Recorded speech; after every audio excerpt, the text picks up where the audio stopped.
This is a conversation with Anne Applebaum, a historian focusing on Russia and Eastern Europe, and one of the most respected thinkers on geopolitics and foreign policy in the world.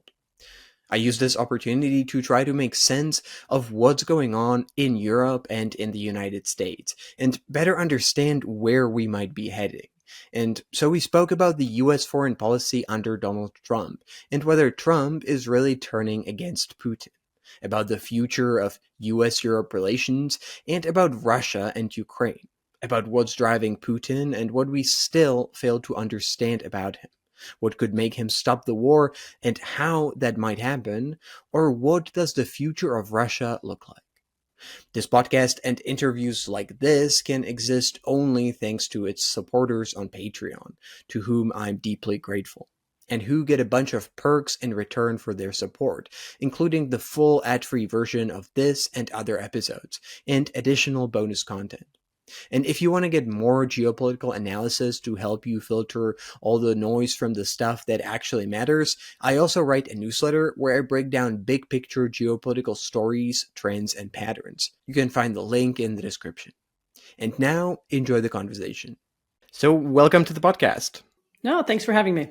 So the last time we spoke was at the Munich Security Conference earlier this year in early February. And that was shortly after Trump has just returned to the White House, and there was a lot of panic in Europe, which I think was quite appropriate, about what was going to happen, whether Trump will leave NATO or whether he will abandon Ukraine or side with Russia. And a lot of things have happened since then.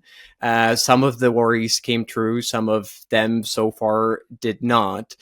And I wonder, what are your thoughts if you look back at those first 6 months of Trump's presidency when it comes to Europe, Russia, Ukraine, transatlantic security?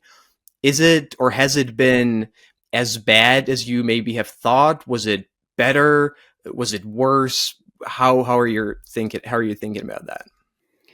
It's hard for me to frame it like that because I'm not sure what I expected. I had very low expectations of U.S. European relations, and they've bumped along. I mean, there hasn't been a crisis or a catastrophe, but there have been a few low moments. Actually, when you look back on it now, the Munich Security Conference was a really important turning point. I mean, we saw it at the time, but even in retrospect, it becomes clear. It was the first time we heard an official as senior as the vice president attacking Europeans for the nature of their democracy, for their political systems. And it was the first time that European leaders began to ask, is the United States still our ally? And you know, the answer and the result of back and forth that's happened since then has been pretty muddled. There's been good moments and bad moments, but I feel like that was a very important shift. There was a kind of moment when a lot of things that we'd all taken for granted for a long time suddenly couldn't be taken for granted anymore. And you know, it's true. No, Trump has not left NATO as he did say he wanted to during his first term. NATO leaders have bent over backwards to illustrate the degree to which Europe is making its own way. Europeans are investing in defense. All that's happening.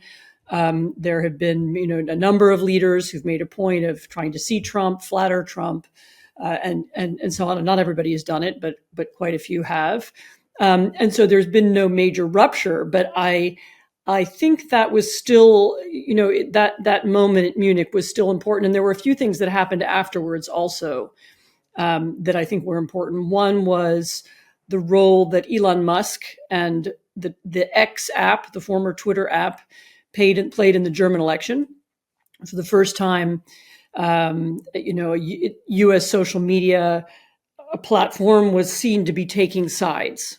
And so the platform was playing a role in the election, and particularly because at that moment, Musk was still very closely associated with the Trump presidency and with the White House, that was seen as the U.S. playing a role in an internal German debate in a way that had never happened before, at least not in recent memory. And so the idea, as I said, that the U.S. was a different kind of partner, I think was solidified by those two experiences. So you've touched on a lot of different things that I'd like to talk about in more detail, but I think maybe a good way to get into all of that would be by going to the present, because I think that this interview will probably come out on Friday. We're recording on Monday, and Friday is the date of the new deadline that Trump has now set for Russia, by when it has to stop the war or face what theoretically should be some pretty aggressive sanctions. What do you expect to happen on Friday, and in the weeks that come after that? Because the Russians don't seem to care much so far, and Trump has threatened something like that before without actually following it up. But it seems that this time he gave a very specific deadline and a very specific threat, and they're trying to make it seem like this time they really mean it. Okay, so I'm not going to predict on Monday what will happen on Friday. So whatever's happening when this podcast comes out, I don't know the answer. I will say this, that perhaps the reason why the Russians haven't taken Trump's threat seriously until now is that the Russians probably look at the whole package. What is the U.S. doing in the world? What is it doing in Europe? What is it doing for Ukraine? Maybe Americans have forgotten, but the Russians have not forgotten Trump and Vance together humiliating and attacking President Zelensky in the Oval Office. That's something everybody remembers. The Russians know that the U.S. sanctions regime hasn't been renewed. The thing about sanctions is that, particularly those that are focused on, for example, preventing components from getting to the Russian defense industry, they require constant updates. So they require, as the Russians and others find ways around the sanctions, they have to, new companies have to be sanctioned and so on. And for quite a long time over this year, that wasn't happening. So the sanction regime has in effect been deteriorating. So that's the second thing. Thirdly, there have been a couple of moments, at least twice that we know of, when the U.S. has cut off weapons deliveries. At one point, they cut off intelligence sharing with Ukraine, demonstrating a lack of, at least this would be how the Russians would see it, a kind of lack of consistency and predictability in their attitude to Ukraine. So, for the Russians, they're not looking at what Trump has said last week or what he says, on Monday or on Friday. They're looking at what he's been doing since January. And that is, and it's a very uneven pattern. And Trump has used more threatening language recently. It seems he finally did realize that for whatever it is that Putin says to him on the telephone is not followed up in reality. In other words, perhaps Putin talks about ending the war. Of course, we don't know what their private conversations are, but in practice, the Russians have actually increased their bombardment specifically of civilians in Ukraine. So one of the things we've seen over the last few months is the direction of both larger and larger drone and missile swarms being used to attack Ukrainian cities. So this is quite apart from the military and quite far away, often from the front line. This is deliberate civilian destruction. And so it seems that Trump's attention was finally caught by these repeated attacks, many of which kill civilians, children. One killed a pregnant woman a few days ago. And perhaps his attention, he's seen this on TV. I don't know. Some people say his wife has pointed it out to him. He said at one point that she had pointed it out to him. I don't know where he's seeing it, but he may have finally seen this gap between what Putin says to him and what he's doing. But as I say, he's changed his language, but many of the underlying policies haven't changed yet. So what I'm waiting for is not just for him to make a threat about sanctions on Russian trade with the U.S., which is almost meaningless. I mean, we don't trade that. It's not, American trade with Russia isn't significant enough. I'm looking at sanctions, renewing sanctions on companies that trade with Russia. I'm looking at secondary sanctions, whether he'll do that. I would also look at whether the Trump administration will renew funding for Radio Free Europe, Radio Liberty, and for the Russian democratic opposition and Russian independent media, whose funding has been cut or has been threatened to be cut by the administration. I would look at more consistency in weapons deliveries from the U.S. to Ukraine. I would look at things like that. So it's a broader package. The Russians, what's really important to understand, and I'm sure you'll want to talk about this more, is that Putin still seems to believe that he can win the war. And by winning, he means he will conquer all of Ukraine, or he will make Ukraine somehow dependent on Russia. He'll change the Ukrainian government. He'll put in a pro-Russian government. He'll somehow bring Ukraine back into the Russian sphere of influence, make it part of some kind of Russian or neo-Soviet empire. That continues to be his goal, the conquest of all of Ukraine. So it's not a war for territory or for this piece of Donetsk or that piece of Luhansk. It's actually a war for all of Ukraine. And he hasn't given up that goal. And really, the war will not be over until he does. And the way to ensure that he does is for there to be consistency, strong support for Ukraine, including military support and also economic support, and also real pressure from sanctions. And that, applied consistently over time, has always been the best way to end the war. And I know people have said this to Trump. This is something the Biden administration understood.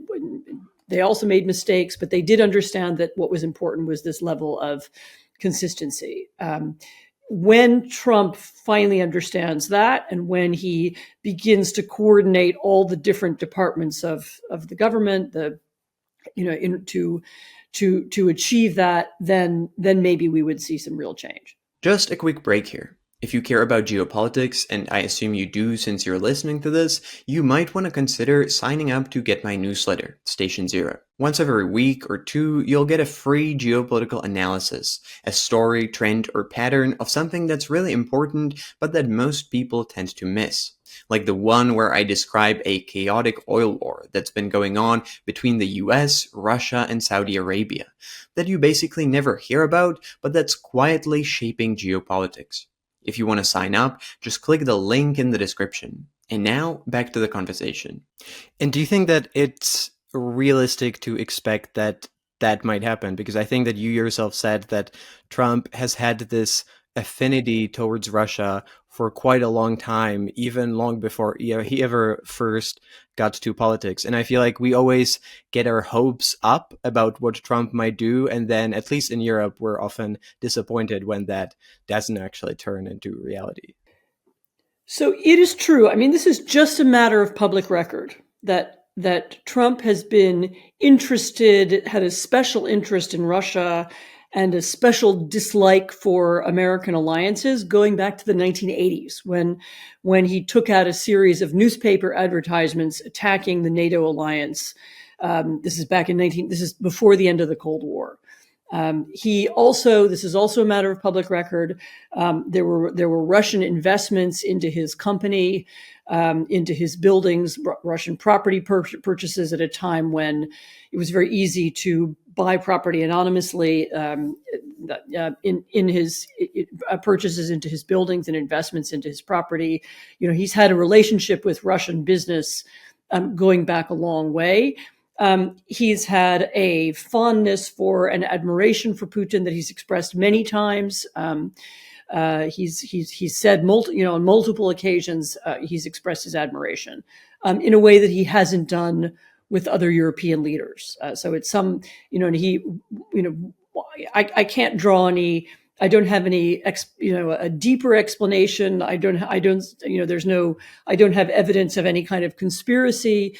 But this is something that's a matter of public record. And so getting him to finally abandon that fascination, which is the fascination for a strong man or for an authoritarian or for someone who has a kind of power that he would like to have, we would have to see more evidence that he's made this turn. So maybe more time needs to elapse. Maybe he has to become more disappointed. Maybe he needs to feel more pressure from allies and from his constituents, and maybe he needs to feel more embarrassed about his failure to end the war. I don't know. I don't have a view into how Trump's mind works. But you're right that he has his affinity for Russia is very deep and very old and goes back many decades. And so it does seem to be taking time for him to understand reality. I mean, it's maybe another important point is that, and the people that he's appointed to deal with Russia, most importantly, Steve Witkoff, who's a kind of fellow real estate businessman whom he knows from New York, is also someone who has no experience with Russia, who has no background in dealing with Putin, who doesn't have any understanding of Putin's goals or aims. They're treating this relationship as if it were a business relationship, whereas, of course, for Putin, that's not what this is. This is about his vision of greatness. This is about his desire to crush and destroy the language of democracy that is used in Ukraine to make sure that it doesn't infect Russians. These are very big political and ideological issues. It's not a business deal. And so, maybe over time, Steve Witkoff and President Trump and Vice President Vance and others will learn more about Russia and how Russia works. It's quite sad that the U.S. government is full of people who understand Russia very well. And there are many people whom they could have called on to ask for advice who they don't seem to be asking for advice from. But yes, it's true. Their instinct initially was pro-Russian. I wonder, to what extent do you think that this more of a friendliness towards Russia and at the same time a much less friendly attitude towards Europe, to what extent is that just Trump and the people he brought with him into this administration?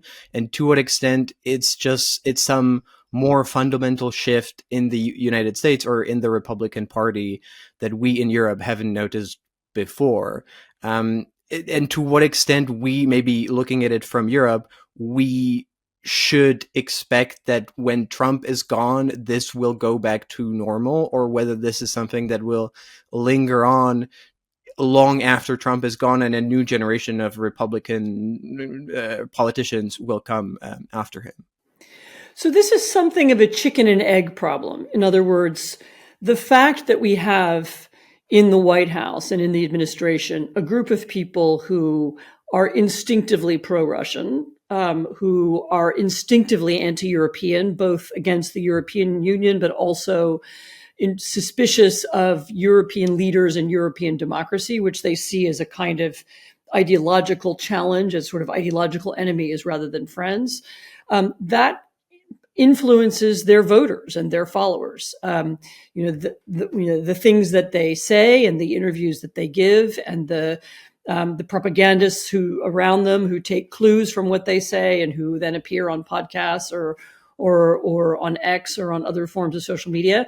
I mean, they have created a dislike and suspicion of Europe that I'm not sure if it was there before, it wasn't quite so strong. So yeah, I do think that they are now a permanent presence in U.S. politics. There is a part of U.S. society that now feels very alienated from Europe, that doesn't want allies, that sees the alliances as a burden, that doesn't feel any instinctive link to other democracies or cares about other democracies. I would say this is still a minority. It's funny, actually, just this afternoon for something that I'm writing, I was looking up the numbers, and actually the clear majority of Americans still support American membership of NATO and still see Europeans as our closest allies and still feel affinity for other democracies, not just in Europe, I should say, but around the world, and still want America to play a role on the world stage as a leader of the democracy. So actually there is a majority support for that. It's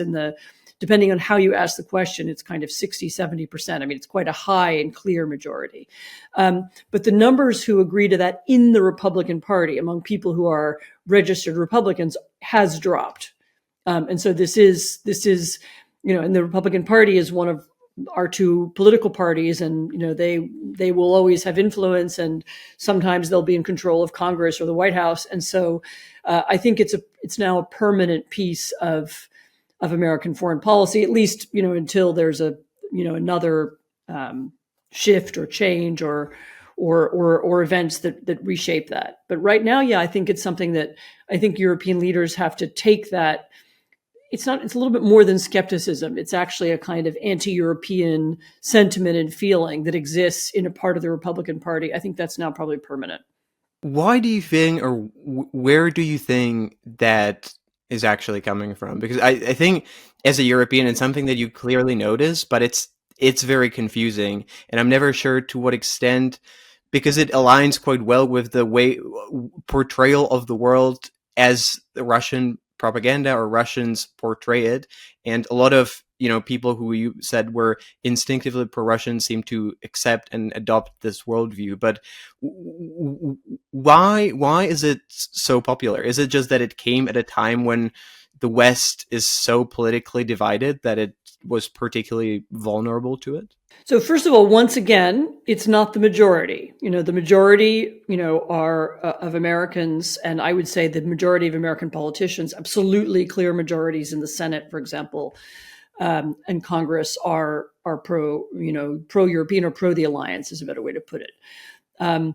But there has been a development over the last decade, and I do think Russia played a role in it. So there is a role played by Russian propaganda, by people in the US who, for various reasons, liked or admired or adopted Russian propaganda or used parts of it in their own development of their own ideology or their own way of seeing the world.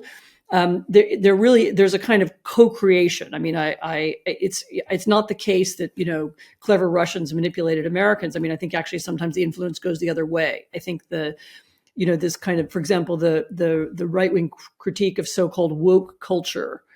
I think Putin got that from the U.S. Because woke isn't a thing in Russia, or actually really almost anywhere in Central Europe.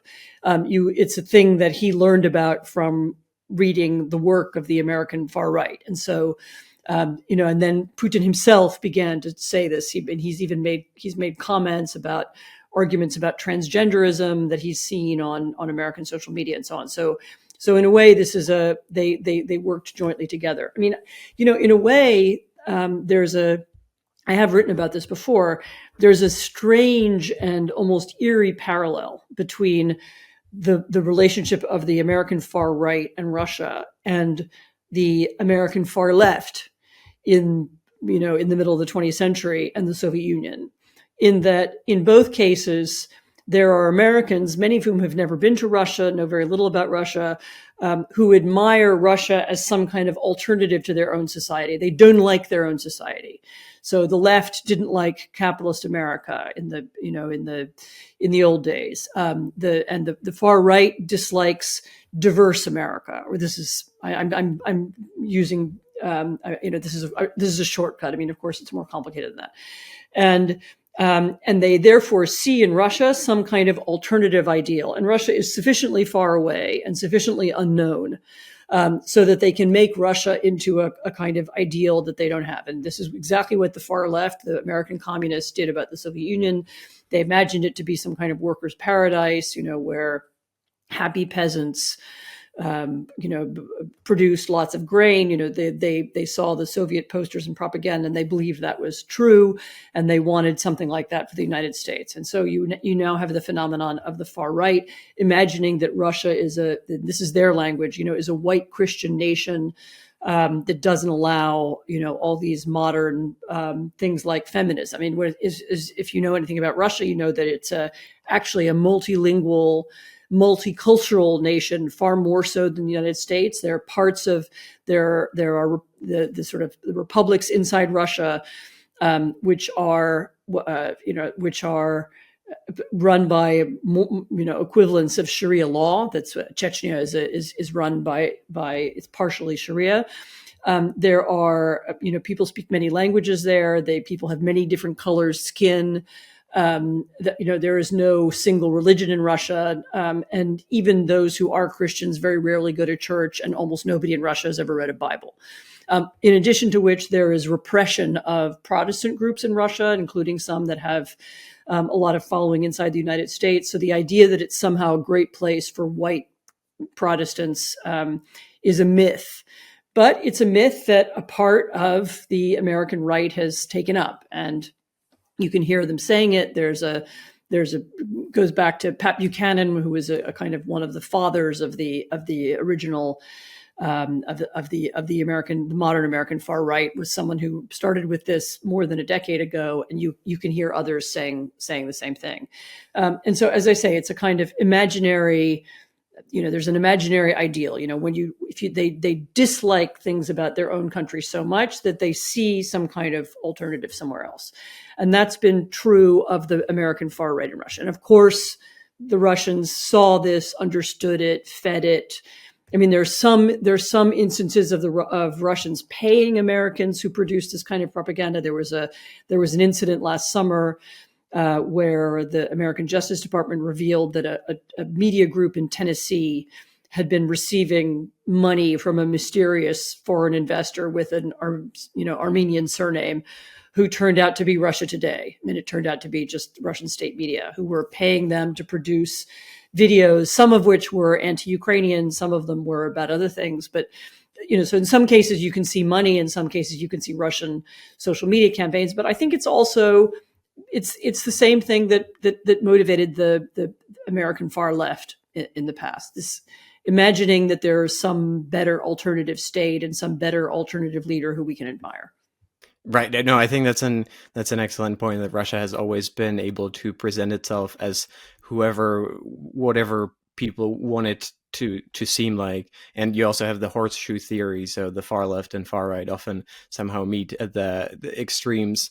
And I think that what you said about the Central or Eastern Europe or even Russia adopting the woke terminology and conversation is also really insightful, and it's kind of a complement to American global influence, because we're all fighting American culture wars, even though the context is actually completely different.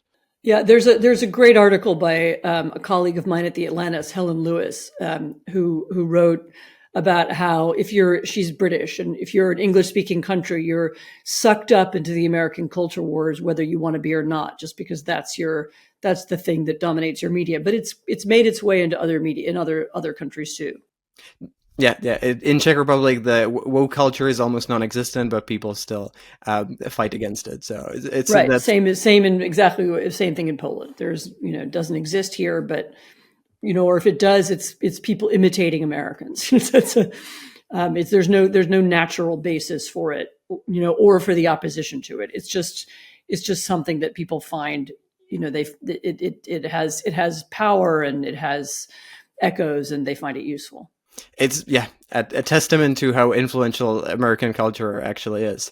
But you've mentioned how Europe has, since the Munich Security Conference, done everything they can to sort of appease Trump or convince him to stay in Europe and not do all these worst case scenarios. And there's been a very clear decision to do basically everything imaginable to prevent that, including, we've seen at the NATO summit, sort of personal appeasement of Trump from Mark Rutte and other leaders, or the trade deal between the EU and the US, where the US basically got everything and the EU kind of refused to negotiate. And I wonder if you think that this strategy, I myself am quite critical of it, but if you think that this strategy makes sense, if it's a good one for Europe to choose and follow. I want Europeans to pick their issues. Actually, I don't know enough about the trade agreement, and I hear conflicting things about it. I mean, some of the language that's written into it seems to be not even really binding. So there's some promises of investment. It's not clear whether those are real or not. And so I don't have a deep feeling about whether it was good or bad. I mean, you're right. It is clear that Europe did not want to have a trade war with Trump. The Chinese decided they did want to, and the Canadians have also decided they do want to. Europeans may be taking into consideration the fact that they want Trump to, at the very least, help provide anti-missile, defense weapons to Ukraine. Maybe that was part of the thinking. I really don't know. I mean, it seems to me there's a bigger issue for Europe coming, which is even more important than trade, or could be. I mean, trade also, could be more important than trade.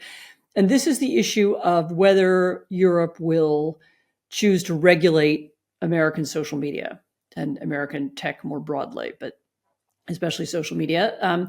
Europe now has the tools. They have the Digital Security Act, which they could use to begin to demand transparency from American social media sites. And also, I should say, from TikTok, which is Chinese, although TikTok is now, because it's so eager to remain legal in the US, is now often seems to be following a kind of American playbook. But that's just an impression. But at some point, if Europeans want to keep their democracies and keep the rules of their democracies, for example, rules about funding, rules about Europe has rules on hate speech. Europe has Europeans have wanted to regulate elections in different ways and political spending in different ways, and if they want to keep those things, and if they want, as I said, transparency about how messages are spread on X or on Facebook or on Instagram, then they will have to begin making demands from the social media company. And I actually think that in the long term, in terms of maintaining European democracy and keeping Europe sovereign and making sure that Europeans, as I say, get to have the kinds of elections they want to have in their own political systems with their own rules, then there will have to be regulation, and that will create a clash. I mean, a part of you asked before, I think, about what's motivating dislike of Europe, and I talked a little bit about Russian influence, but there's another piece of it, which is that the tech companies know that the only institution on the planet right now that is capable of regulating them is the European Union. Nobody else is going to do it. Nobody else has the power or the will or the ability to do it. And they know this, and I believe this is part of the explanation for why, for example, Musk is so anti-European, why he supports anti-European parties. But at some point, there will come to a crunch, and the EU will have to decide whether it's going to use those tools to protect European democracy. And I think that's the moment that I'm waiting for. I think, I agree. I think it's also really interesting how under discussed this actually is, even though potentially it's extremely consequential. But I want to move more towards Ukraine, because I have a lot of things that I want to talk about, and I could talk about this a lot longer. But I wanted to talk a little bit more about Ukraine and Russia, because I think that I often make wrong predictions about where things are going to go. And one of the wrong predictions that I made earlier this year was that I thought that we're actually going to see some kind of a settlement between the US and Russia, or Ukraine, Russia, that there will be at least moving towards some kind of a deal. And now that looks almost certain that it's not going to happen. And it's because Putin seems to have decided to refuse even a really, really good deal that Trump was willing to give him, and that Trump was willing to pressure Ukraine to give up really a lot, but Putin still refused that. And I find that so confusing and such a potentially strategic mistake. Why do you think that Putin is doing that, even though he's now clearly risking to put Trump against him and lose all the goodwill he had in Washington before?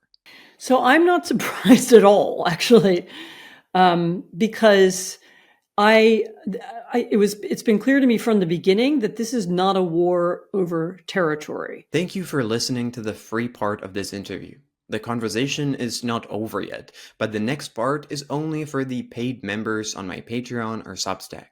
I try to make the best possible geopolitics content, and I put a lot of effort and time into this podcast. And there's quite a lot of costs that I have to pay that are associated with it. It's the supporters on Patreon that allow me to do all that, and making part of every single interview exclusively available only for them is my way of saying thank you, since without them, it just wouldn't exist. So if you want to listen to the rest of the interview, ask questions to guests who appear on the show, or myself, get bonus content and my own takes on geopolitics, become part of an active community of geopolitics enthusiasts, and most importantly, make the continued existence of this podcast possible, do consider becoming a supporter. It really helps. To join, you can find the link in the description or go to patreon.com/decodinggeopolitics.